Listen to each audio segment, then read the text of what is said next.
O'tgan yili dekabr Xitoyning İstanbul konsulxonasining oldida boshlangan lager qurbonlari yaqinlari tarafidan tashkillangan millat navbatda faoliyatining 109-kunida Barin inqilobining 31 yilligini xotirlash munosabati bilan axborot e'lon qilish faoliyati o'tkazildi. Xitoyning İstanbul konsulxonasining oldida elib berilgan faoliyatga Turkiyadagi Uyg'ur jamoati, yerlik va chet ellik jurnalistlar, siyosiy partiya vakillari va fuqaroviy tashkilot mas'ullari qatnashdi. Lager qurbonlari yaqinlari arabcha, inglizcha, xitoycha va turkcha qatorliq tillarda Xitoyning Uyg'ur elida elib borgan keng ko'lamli qatliamlar haqida tushuncha berdi va qatliamda vafot bo'lgan Uyg'urlarni xotirladi.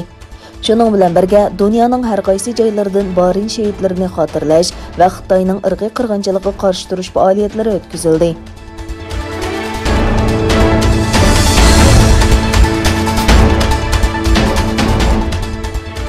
Yaponiya Xitoyning Sharqiy dengizidagi tahdid harakatini to'xtatishga va Sharqiy Turkiston va Hong Kongdagi kishilik huquq tafsandichiligini hal qilishga chaqirdi. Yaponiya Tashqi ishlar ministrligining xabariga qaraganda, Yaponiya Tashqi ishlar ministri Motegi Toshimitsu Xitoy mansabdoshi Wang Yi bilan 90 minutlik telefonlashgan. Ministr Motegi yig'in jarayonida Sharqiy dengizidagi talash tortishdagi Sinkaku oroli atrofidagi Yaponiya zaminining daxl tarozga uchrashiga qattiq ko'ngil bo'ladiganligini o'tirg'a qo'ygan va Xitoydan bu faoliyatlarni to'xtatishni talab qilgan. Motegi yana Xitoyning Sharqiy Turkiston rayoni va Hong Kong alayda ma'muriy rayonidagi kishilik huquq tafsandichiligini hal qilishga chaqirgan. Yig'in jarayonida ikki davlat o'rtasidagi adil va tarafsiz savdoga kafolatlik qilish, koronavirus va klimat o'zgarishi qatorliq jihatlarda hamkorlikni saqlashning muhimligi muzokara qilingan.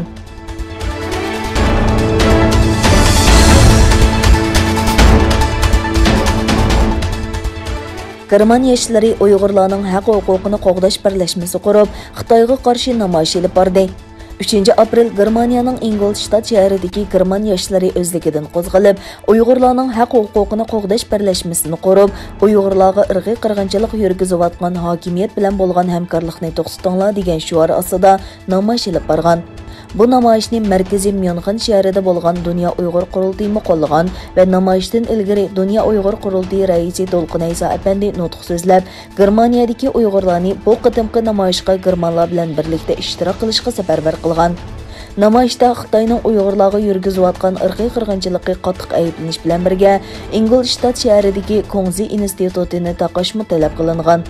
Uyg'urlarning haq-huquqini qo'g'dash birlashmasining mas'ullari namoyish maydonida nutqlarni so'zlab, Xitoyning insoniyatsiz jinoyatlarga bo'lgan g'azablarini va Uyg'urlarga bo'lgan hissdoshligini namoyon qilgan. Namoyishga German yoshlaridan sirt, Germaniyaning Ingolstadt shahridagi ba'zi hukumat arboblari, turk tashkilotlarining a'zolari va Germaniyaning har qaysi shaharlaridan kelgan Uyg'urlar bo'lib 200 ga yaqin kishi qatnashgan.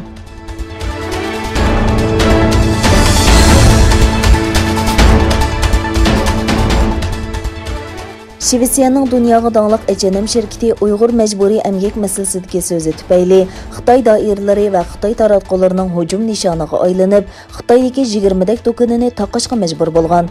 New York vaqt gazetining o'tgan hafta oshkorlashicha, H&M'ning Xitoyda 500 dak do'koni bor bo'lib, ulardan 20 dak do'kon taqalgan.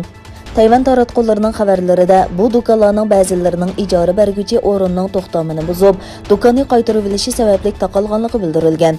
Yaqinda H&M, Nike, Adidas, Burberry qatorliq xalqaro sifatlik paxta tashkilotiga a'zo bo'lgan dongli xalqaroliq markalar o'zlarining Sharqiy Turkiston paxtasiga bo'lgan andishalarini ifodalagan yoki Sharqiy Turkiston paxtasini ishlatmaydiganligini bildirishgan edi. Biroq Xitoy taratqullari Xitoy fuqarolarini bu shirkatlarning mahsulotlarini boykot qilishga chaqirgan. Bunun oldida Amerika, Kanada, Angliya va Yevropa ittifoqi Xitoyning Uyg'urlarga qaratgan irqiy qirg'inchiligida javobgarligi bor 4 Xitoy amaldori va bir hukumat apparatini jazolagan edi.